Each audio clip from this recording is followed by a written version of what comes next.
বাস্তবতা সবসময় চোখে যা দেখা যায় তাই নয়, তার গভীরে কাজ করে এক অদৃশ্য শক্তি স্তর।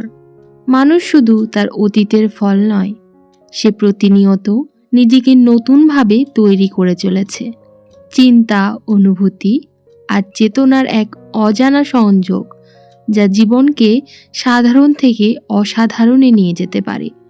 এবং ঠিক সেই সংযোগটাই একদিন অসম্ভব শব্দটিকে প্রশ্নবিদ্ধ করে তোলে। স্বাগতম মাইন্ড সামারি বাই স্বর্ণালীতে। আজকের এই পর্বে আমরা এমন একটি ধারণার মুখোমুখি হব যা প্রচলিত চিন্তা ভাবনাকে চ্যালেঞ্জ করে।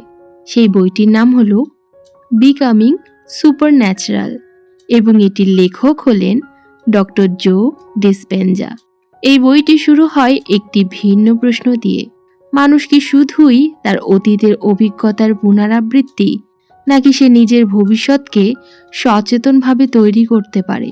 কারণ যদি প্রতিদিন একই চিন্তা, একই অনুভূতি, একই প্রতিক্রিয়া চলতে থাকে, তাহলে ভবিষ্যৎও কি অতীতের মতোই হবে না? এই বইটি দেখায় কিভাবে মানুষ তার চিন্তা ও অনুভূতির মাধ্যমে নিজের শরীর, মস্তিষ্ক এবং অভিজ্ঞতার উপর প্রভাব ফেলে। এখানে মেডিটেশনকে শুধু রিল্যাক্সেশন হিসেবে দেখানো হয়নি, বরং একটি বৈজ্ঞানিক প্রক্রিয়া হিসেবে ব্যাখ্যা করা হয়েছে, যার মাধ্যমে ব্রেনের ওয়্যারিং, ইমোশনাল প্যাটার্নস এবং এমনকি শরীরের স্বাভাবিক অবস্থাও পরিবর্তিত হতে পারে। ধীরে ধীরে একটি নতুন দৃষ্টিভঙ্গি তৈরি হয়, যেখানে মানুষ কেবল পরিস্থিতির প্রতিক্রিয়া দেয় না, বরং নিজেই সেই পরিস্থিতির নির্মাতা হয়ে ওঠে। আর এই নির্মাণ ঘটে তখনই যখন সে তার পুরনো পরিচয় থেকে বেরিয়ে এসে একটি নতুন সম্ভাবনার সঙ্গে নিজেকে সংযুক্ত করে। তাই চলুন এই যাত্রায় প্রবেশ করা যাক, যেখানে লক্ষ্য শুধু জানা নয়, বরং সেই অবস্থায় পৌঁছানো যেখানে জানা ধীরে ধীরে অভিজ্ঞতায় রূপ নেয়। মানুষের জীবনের দৃশ্যমান অংশটুকু যতটা বাস্তব মনে হয়, তার চেয়েও গভীর কোনো স্তরে প্রতিনিয়ত একটি অদৃশ্য প্রক্রিয়া কাজ করে, যেখানে চিন্তা, অনুভূতি এবং শক্তি একসাথে মিলে একটি বাস্তবতার কাঠামো তৈরি করে। বিকামিং সুপারন্যাচারাল এই বইটি সেই অদৃশ্য স্তরের অনুসন্ধান, একটি যাত্রা যেখানে মানুষকে তার পরিচিত সীমার বাইরে নিয়ে গিয়ে এমন এক সম্ভাবনার মুখোমুখি করা হয় যা সাধারণ অভিজ্ঞতার পরিধিকে অতিক্রম করে। Where you place your attention is where you place your energy, and where you place your energy is where you place your life. এই বাক্যটি যেন পুরো দর্শনের ভিত্তি স্থাপন করে, কারণ মনোযোগ কেবল একটি মানসিক ক্রিয়া নয়, এটি একটি সৃজনশীল শক্তি। প্রতিদিনের জীবনে মানুষ তার মনোযোগকে অতীতের স্মৃতি কিংবা ভবিষ্যতের আশঙ্কার মধ্যে ছড়িয়ে দেয়, ফলে বর্তমান মুহূর্তের শক্তি দুর্বল হয়ে পড়ে। কিন্তু যখন সেই মনোযোগকে সচেতনভাবে একটি নির্দিষ্ট অনুভূতি, একটি নির্দিষ্ট সম্ভাবনার দিকে কেন্দ্রীভূত করা হয়, তখন সেই শক্তি ধীরে ধীরে একটি নতুন বাস্তবতার ভিত্তি তৈরি করতে শুরু করে।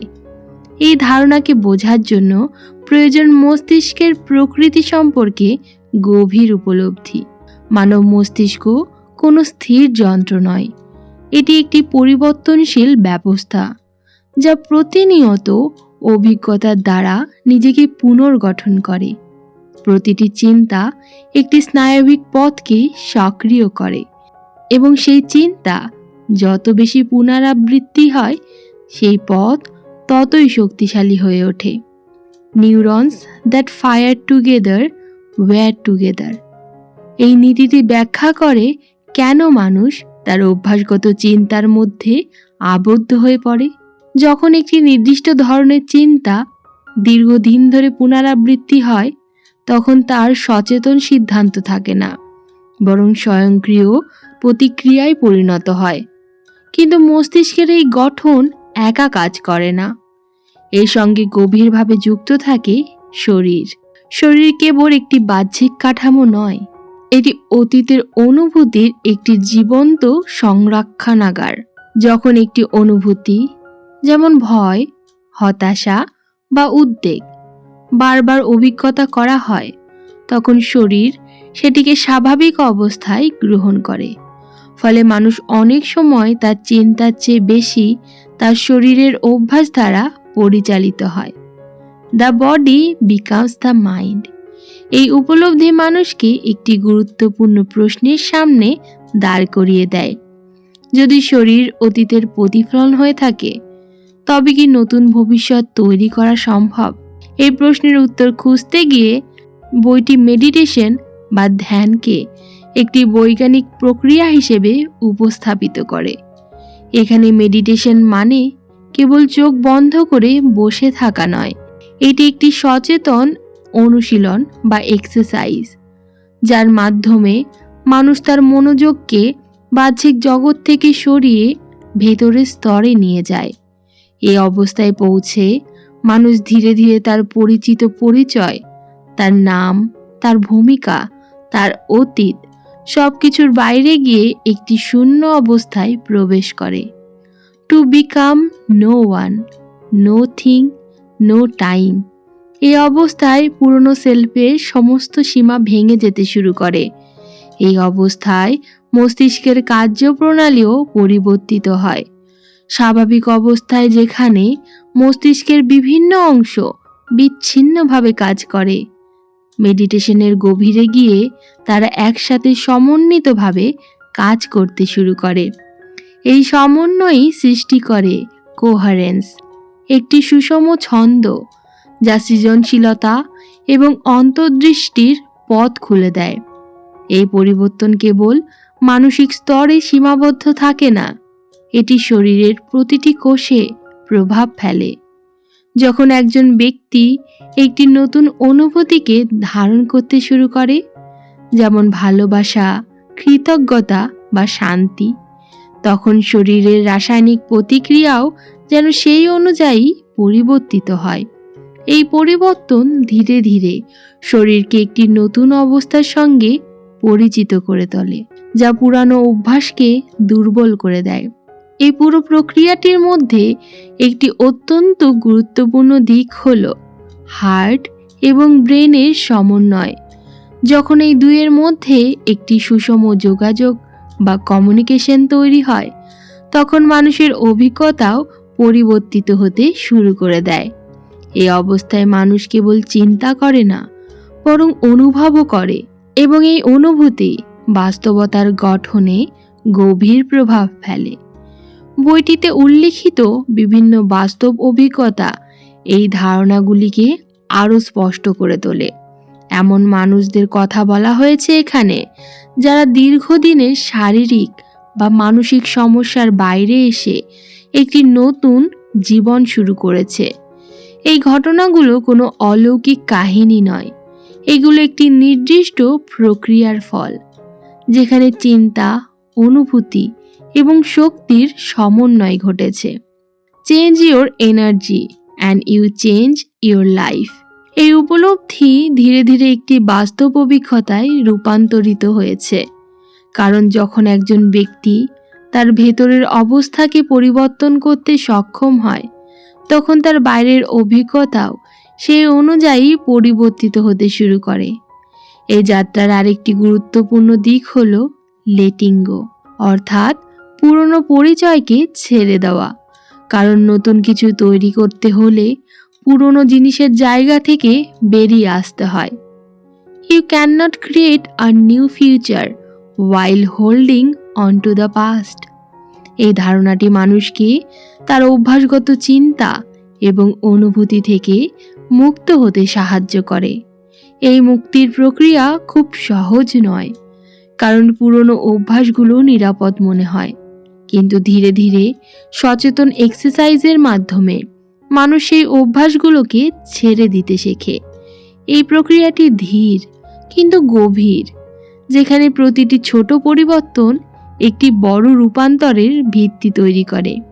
অবশেষে এই সমস্ত প্রক্রিয়া একত্রে একটি নতুন অভিজ্ঞতা তৈরি করে, যেখানে মানুষ নিজেকে আর কেবল একটি নির্দিষ্ট পরিচয়ের মধ্যে সীমাবদ্ধ হিসেবে দেখে না, বরং একটি অসীম সম্ভাবনার ক্ষেত্র হিসেবে উপলব্ধি করে।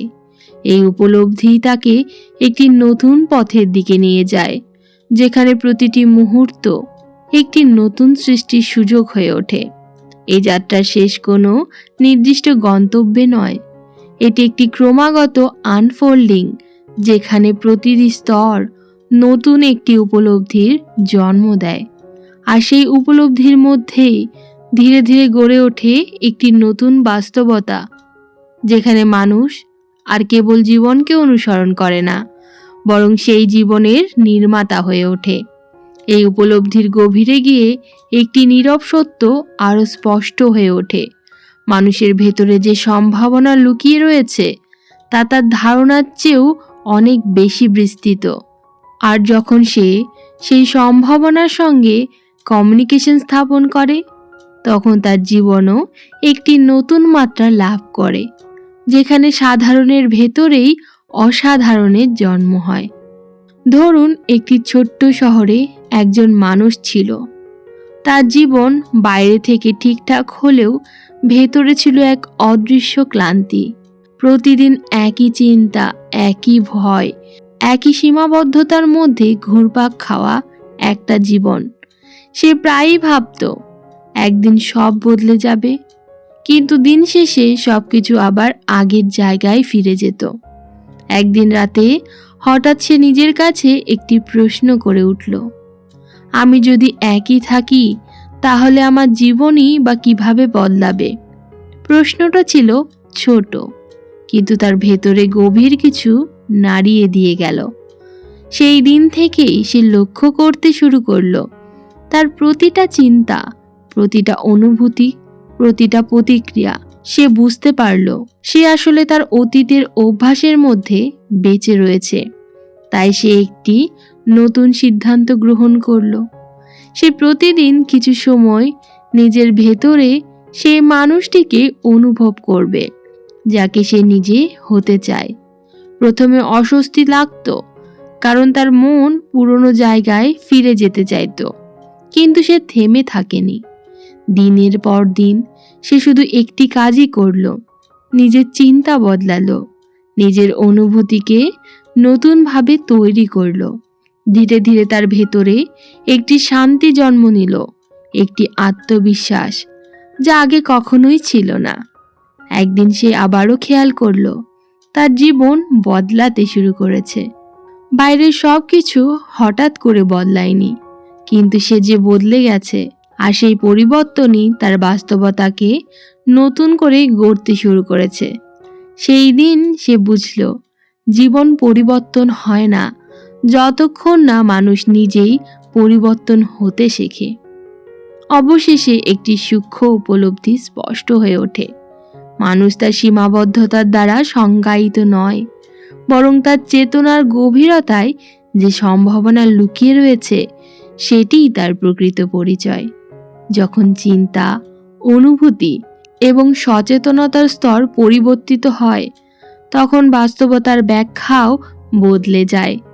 এই বইটি তাই কেবল একটি ধারণাই দেয় না, এটি একটি নতুন দৃষ্টিভঙ্গিও উপহার দেয়, যেখানে সাধারণের ভেতরেই অসাধারণের সম্ভাবনা আবিষ্কৃত হয়। এই যাত্রা বোঝার নয়, এটি অভিজ্ঞতার। তাই এটিকে কেবল একটি ধারণা হিসেবে না রেখে নিজের জীবনে প্রয়োগ করার আমন্ত্রণ রইল। প্রতিদিন কিছু সময় নিজের ভেতরের নীরবতাকে অনুভব করুন, নিজের চেতনার সঙ্গে সংযোগ তৈরি করুন, কারণ সেখান থেকেই শুরু হয় আপনার প্রকৃত রূপান্তর। এই পথের কোনো নির্দিষ্ট শেষ নেই, এটি এক অন্তহীন অনুসন্ধান, যেখানে প্রতিটি স্তর উন্মোচন করে নতুন এক সম্ভাবনার দ্বার। আর সেই অনুসন্ধানের মধ্যেই ধীরে ধীরে গড়ে ওঠে এমন এক অভিজ্ঞতা যা একসময় কেবল ধারণা ছিল, কিন্তু এখন হয়ে ওঠে নিজের বাস্তবতা। আমি স্বর্ণালী, আপনি দেখছেন মাইন্ড সামারি বাই স্বর্ণালী।